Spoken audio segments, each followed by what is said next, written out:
National conference के नायब सदर उमर अब्दुल्ला ने कहा है कि वो यूनियन टेरिटरी के रहते असेंबली इंतखाबात में हिस्सा नहीं लेंगे। जम्मू कश्मीर बीजेपी के तर्जमान अल्ताफ ठाकुर ने उमर के बयान पर कहा है कि उमर हारने के बाद खौफ और हिरास का शिकार हो गए। उन्होंने कहा कि उमर अब्दुल्ला अभी सबसे डर रहे हैं, इसीलिए वो ऐसे बयान दे रहे हैं। बीजेपी के प्रवक्ता अल्ताफ ठाकुर इस वक्त हमारे साथ मौजूद हैं, सीधे उनसे बात करते हैं। अल्ताफ जी, उमर अब्दुल्ला ने कहा है कि असेंबली के चुनाव में वो हिस्सा नहीं लेंगे, वो खुद नहीं लड़ेंगे, इसको किस तरह से देख रहे हैं आप? देखिए, उमर साहब तो पहले गोल पोस्ट चेंज कर रही थी, कभी गांदरबल, कभी सुनवार, कभी बीरवा और कभी श्रीनगर कॉन्स्टिट्यूंसी उसने छोड़ के अब नॉर्थ कश्मीर में इलेक्शन लड़ा था। लेकिन जो हाल उसका गांदरबल में हुआ, सुनवार में हुआ, श्रीनगर में हुआ, वही हाल उसका नॉर्थ कश्मीर में हुआ। अब उमर साहब का जो कहना है कि मैं इलेक्शन नहीं लड़ूंगा, बेसिकली इसके पीछे बौखलाहट है, फ्रस्ट्रेशन है, क्योंकि उमर साहब को अब हार का डर सता रहा। इसलिए गोल पोस्ट चेंज करते करते अब उमर साहब ने मैदान ही छोड़ दिया है और अब वो मैदान से बाहर हो गया।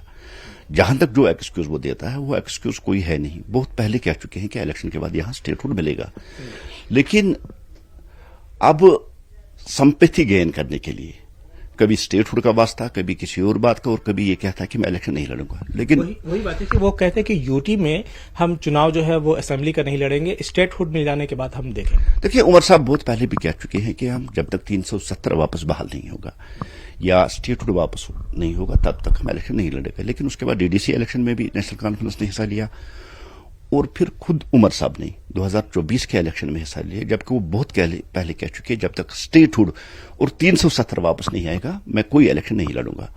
अब उमर साहब की कथनी और करनी में हमेशा फर्क रही है, वो कहते कुछ है करते कुछ है। लेकिन आज जो उनका स्टेटमेंट है, जिस तरह से कल उन्होंने स्टेटमेंट दिया, उसमें खालिस तौर पर यही दिख रहा है कि उमर साहब को अब हार का डर सता रहा है। जिस तरह से वो गोल पोस्ट चेंज करते करते नॉर्थ कश्मीर पहुंचे थे और वहां भी मैंने कहा था शायद इस बार वहां हार के वो शायद लाइन ही क्रॉस न कर दे, और वही सच साबित हुआ। अब उमर साहब गोल पोस्ट चेंज करते करते मैदान ही छोड़ चुके हैं, क्योंकि उनको अपनी हार दिखाई दे रहा है, इसलिए वो इलेक्शन में नहीं आना चाहते।